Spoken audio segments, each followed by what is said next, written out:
All right. Hello. Hello, everybody. Welcome. My name is Sam Curless. I'm so happy to be joined this evening by my good friend Frankie Kington. Please introduce yourself, Frankie, to those who don't know Hello, you. Sam. How you doing, my good friend? How you doing? Thanks for being on your YouTube. Thanks, mate, for inviting me. I appreciate you. Great, man. So we've got a lot to talk about. We've been talking a lot this year between ourselves and with the wider community. The topic of this video that we've decided to talk about is, if you want to let us know, Frankie, if you want to take it away. The topic of this video on YouTube is the secrets of evolution and consciousness. Is that right, Sam? Sounds good. Sounds good Yeah. to me. Yeah, evolution of consciousness. Yeah. Yeah. Excellent. The theme I wanted to tie in with that as well is the evolution of our minds, obviously our consciousness through time. No one knows exactly how long we've been on this planet, but it's said that human beings have been on the planet for 10, 50, maybe even 20,000 years. And we all know that back then, it wasn't a global society, and it was maybe not even a national society. We had individual tribes, and there'd always be conflict in between those individual tribes. I think nowadays, though, we've got a global society, we've got a global community.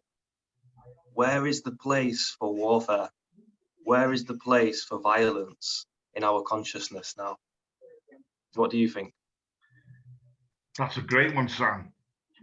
Where is there place for violence? It's interesting, that, Sam, because I feel as a young age, first people to teach us violence are our family, aren't we?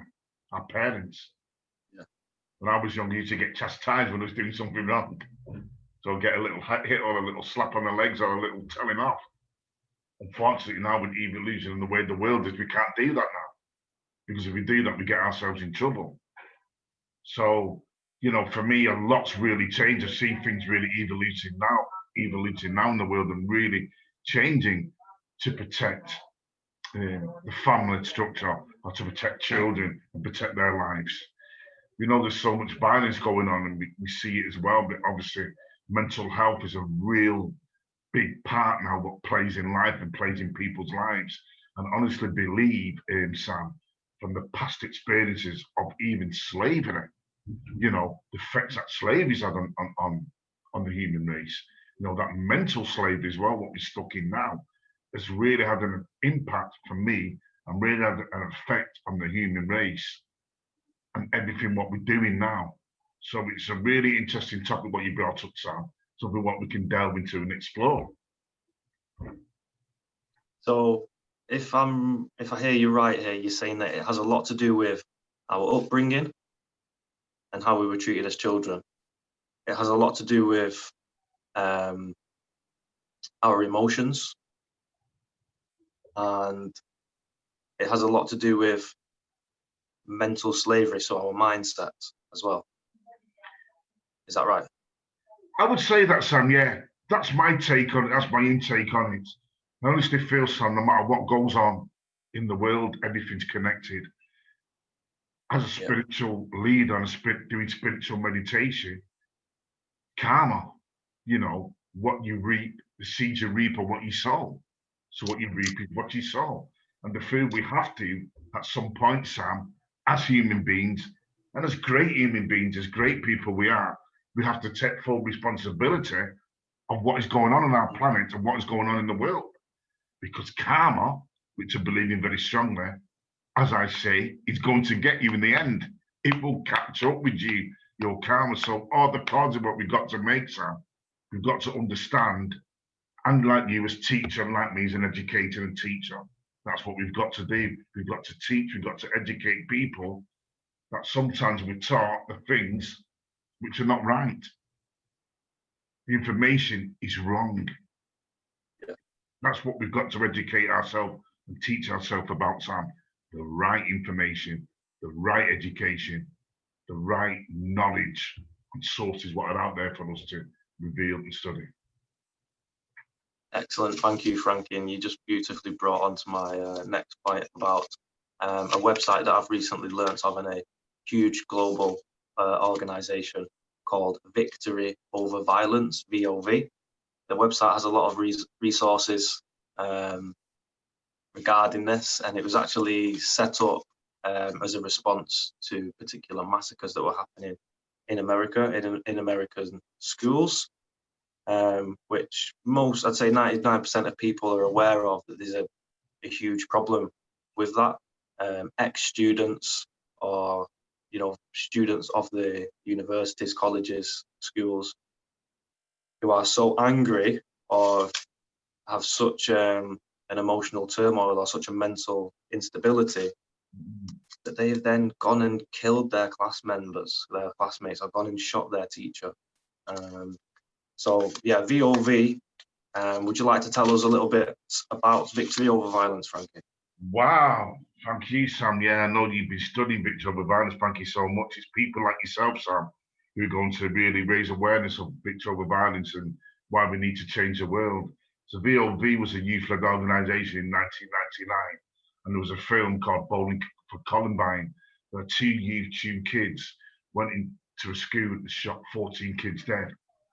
Now, this is what I was talking about with Sam, about teaching, education, and getting the right information and getting the right education. Unfortunately, the right education and the right information and teaching around what happened with that event was all false. But unfortunately, this is what happens when two kids are back in school, they're drunk, they're on drugs. They go into a school, one of them loses a bet on 10-pin bowling. The film was called Bowling for Columbine, which is actually about the actual incident. So these two kids were playing 10-pin bowling. One of them lost a bet, lost all his money, high on drink and drugs. Unfortunately, because of his anger and his frustration, goes into a school and shoots 14 kids dead. So it's very, very sad. And that's how the Victory Over Violence campaign actually started. So it's a youth-led campaign. And honestly believe that youth will always create value out of situations what have been negative of, but it's caused pain or suffering to people's lives. So that's a VOV campaign. It's a youth-led campaign. My organisation called the SCI UK, my spiritual meditation as a Buddhist. And we're here to create value and pioneer a better world, and hopefully a world without guns and gang crime and this mindless violence, and try to find ways and means that people can come together through love and peace and respecting the dignity of everybody's lives. So that's how the VOV campaign started, and the website's called VOV.com. So if you really like to have a look at it, you can become an ambassador. And if you feel like you've got something you'd like to contribute to the world for world peace, you're more than happy to come along. You're more than happy to get involved. But the idea is to become a Buddhist or a spiritual meditator. And that will link you more into the VOV campaign and what these great people are doing to create a peaceful world and a peaceful country to live in. So that's the outlines of VOV, which is over a very sad occasion what happened in 1999 in Columbine, a massacre of 14 children by two lads. Well, one lad would say, you lost a bet in a bowling alley.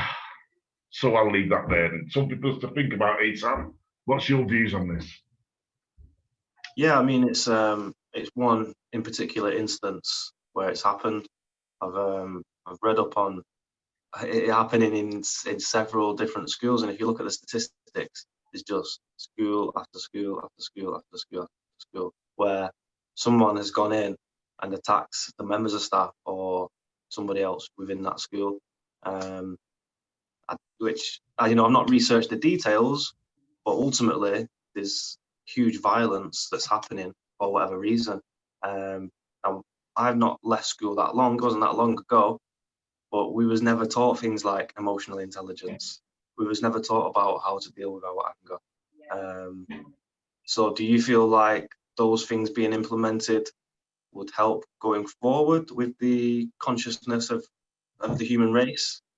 I think it's really important, Sam. I think it's really important. It's a good question that people are aware that people want to make change in the world.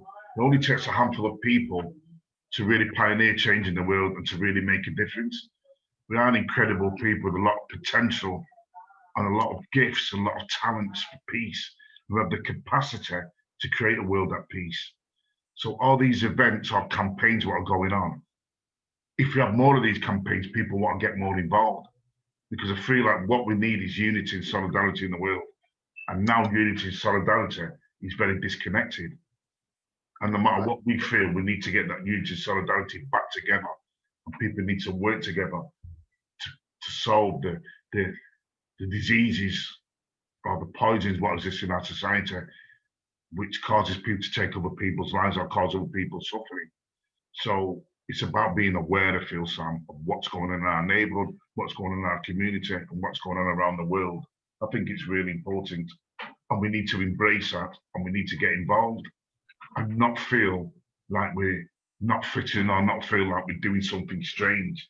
Because I honestly believe when you want to stand up and create peace, people may look at you a little bit weird or a little bit odd, thinking that's never going to happen, peace. But we know on a spiritual level that all the causes we're making today are for peace and to transform and change the world to peace. Would you agree with that, Sam?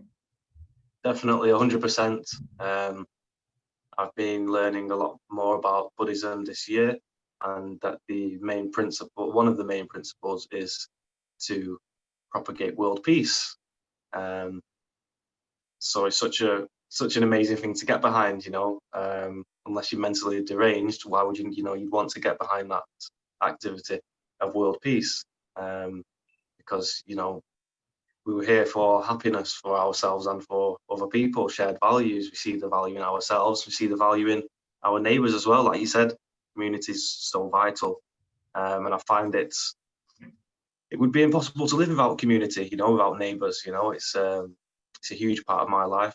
And am I also right in thinking that one of the fundamental aspects of Buddhism is that you are a human being first before you are a Buddha, before you are a Buddhist? Is that right? That's exactly right, Sam. You are a human being first before you are a Buddha. To be honest, Sam, anybody has Buddhahood within their lives. Yeah. It's just we reveal it through spiritual meditation. We have a philosophy of life which helps us reveal our Buddhahood. So everybody has this dormant in their lives, but we just need to awaken it. As you know, Sam, me and you, we do it through chanting Nam-myoho Renge-kyo and spiritual meditation. Right. So yeah. People, again, need to be aware of the potential and the greatness they have in their lives. If me and you, Sam, can draw on their potentials, and draw on their courage and their wisdom and their compassion, that means to say we're waking the Buddha, because the Buddha is an incredibly powerful and amazing human being, like both of us are, you know. So people need to be aware of the potential and what they can achieve if they believe in the spiritual aspects of their human being, of their lives. From my perspective, I feel like it's a lot to do with what people identify with. You know, if I identify with this, then if there's an organization that opposes it, you know, it can be difficult to want unity with that organization or want to integrate with those people, because I don't associate my identity with those people. I'm identified with this group or this belief or this notion right here. And if that other thing goes against it, there's going to be friction, you know, there's going to be potentially aggression or aggravation. But it's one of the main things that I love about Buddhism, is the fact that I'm a human being before I'm a Buddha, you know, and that's what I identify with. And then I can relate that with other people, just that I'm a human being. I'm not perfect, but I'm out here every day, like you say, trying to making the causes for a better, more peaceful, more prosperous, more valuable, more open, you know, expanding life state. So yeah, thank you so much. Thank you for answering the questions as well this evening. I really appreciate your time. I feel like this is a valuable video. Thank you so much, Sam, for asking me these questions. I mean, I've answered your questions, but I'm sure I've got just as much value out of you and what your view is and what your intake is on the title, what I gave, what we're talking about today. Yeah. So it's really important to share people's views and their opinions and what they feel about what we're talking about today, because that's really important to inspire people and give people hope and let them know there's people pushing for change. and taking action to do something about change, Sam. Because that's what we've got to do. It can seem impossible, can't it? It can seem impossible when you hear certain stories, like we've mentioned before, or about violence or about warfare. You know, what difference do I make if I'm just one person? You know, it's easy to get caught up in the anxiety of it or the frustration of it. But another Buddhist teaching is that it starts with us, doesn't it? It starts with us as an individual. And I'd just like anyone who's watching this to know that no matter what's happening, no matter what your life state is right now, no matter how you believe, whether you believe that someone's life needs taken or whether you believe your own life needs taken, there's immense potential for change. It cannot be underestimated. The potential you have as a human being to be able to change your state, to get to a place where you don't even recognize yourself. You have thoughts and peaceful thoughts where it's almost like you're a brand new human being, where, you know, past beliefs or past emotions like anger, they're dealt with a lot more easily, and you can see them for what they are. They don't control you then. You know, you're able to see the emotions coming. Take a deep breath and utilize that energy and transform it into positive, transform the negative, transform the poison into medicine. Because I mean, anger, it's just one of those overwhelming things where you even, me myself personally, I've looked back at a situation where I've been angry, I've lost my temper, and I was thinking, that wasn't me. I would never say that. I would never want to do that. I would never want to say that. But then if you let anger, like I've done in the past, let anger get the better of me, you know, it takes a second for the temper to come up. And but yeah, I just want everyone to know that you have a lot of potential to be able to change where you're going. You know, emotional intelligence, like I said, wasn't taught in school. I've had to learn these things from wise people like yourself, Frankie, and by looking within myself, meditating and taking on the practice, looking within myself, looking within my own mind. So I'd advise other people to do this as well, because it's amazing what can be achieved, even if it's an inward state change, because that really is where the outward state change comes. When we change something within ourselves, boom, then we can start having an effect on the environment. If you're still the same person on the inside, everything on the outside is going to stay the same. So to have a massive impact and influence on the outside world, we must change our inward beliefs and our inward mindset as well. But anyone can do it. Just believe in yourself. You can do it. Wow, that's amazing, that Sam.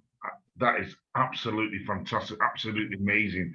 I get it. We need to take full responsibility for our lives. It's very challenging, isn't it, Sam? Very challenging. It's not easy. It can take years. Yeah, it takes years. It does. It's like a lifelong thing. But I'm learning a little bit. It's worth it. I'm learning it's worth it. Worth it to dig deep and transform our lives, yeah, change this world. That's the power we have in our own lives. We have the whole world in our hands. We have to take responsibility, though, don't we? Otherwise, if we don't take responsibility, then it's like giving the power. They say, it's your fault, Frankie. You upset me, Frankie, and it's your fault. I've given you all my power. I've given you all my responsibility. If I say it was my fault, it was me, I did it, then all of a sudden a light switches and then I have the power back to change it the right way, put it the right way. Wow, I like that. I agree with you there, Sam. I think it's very valuable information. I think what we shared for the audience today. And yeah, please just be the best you can possibly be. Believe in yourself. Believe in the greatness of your life, the potential. You are not alone in this world. Thanks, Sam. Thank you, Frankie. I'll speak to you very soon. Thank you, mate. Yeah, thank you so much. And I'll speak to you soon. Thank you, guys. Take care. Take care. Thanks a lot, guys. Thanks for watching. Bye-bye now. Bye-bye.